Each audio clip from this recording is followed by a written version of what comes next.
Okay, in this video, we are going to have algebra meet geometry. So we've gotten some questions that are geometry related. So I'm going to do one about area and I'm going to do one about perimeter. So you need to know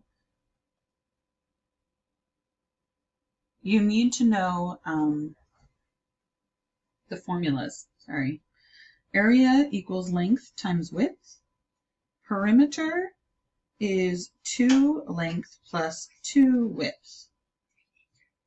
Because when you're doing area, you're doing the length times the width, so you can get the entire inside. When you're doing perimeter, you are doing the length plus the width plus the length plus the width, because you're just going around to the outside taking a walk. Okay?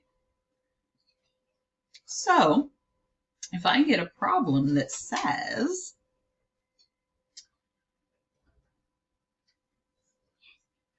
there is a square that has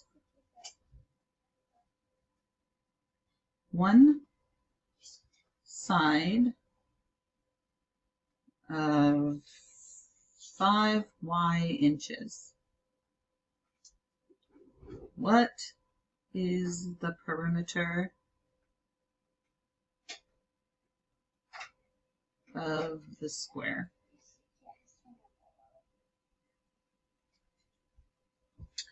Well, first of all, I don't need to freak out that it only gave me one number because it's a square. And what do we know about squares? Squares all have the same sides. So if I were to draw a square, I know that all the lengths are the same. So I would have 5y here, I would have 5y here, I would have 5y here, and I would have 5y here. And I know the perimeter is to add them all. So I could do 5y plus 5y plus 5y plus 5y. Or I could think 5y, I could think 5y times 4.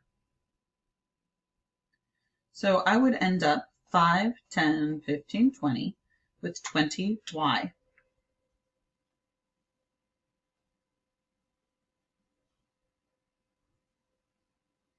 This would be the most simplified way to write the perimeter, so that's what I would expect.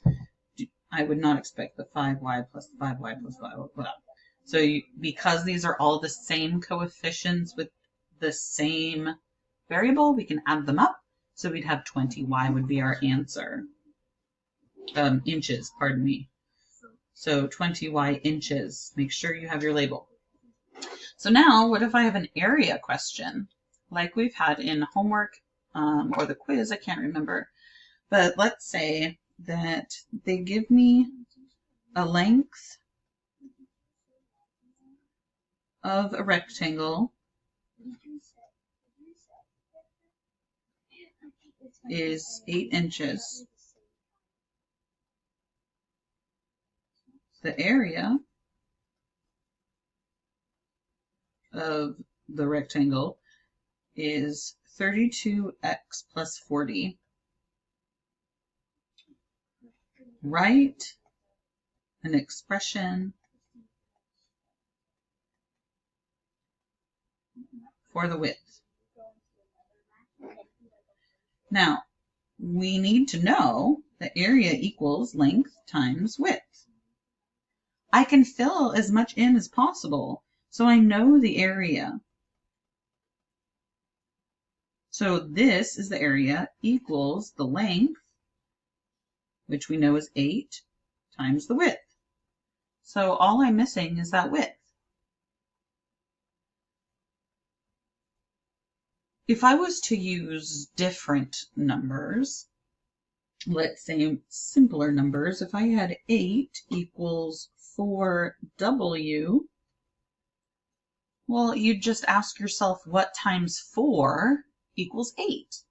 So then you would know that W is 2, right? Because 8 divided by 4 is 2.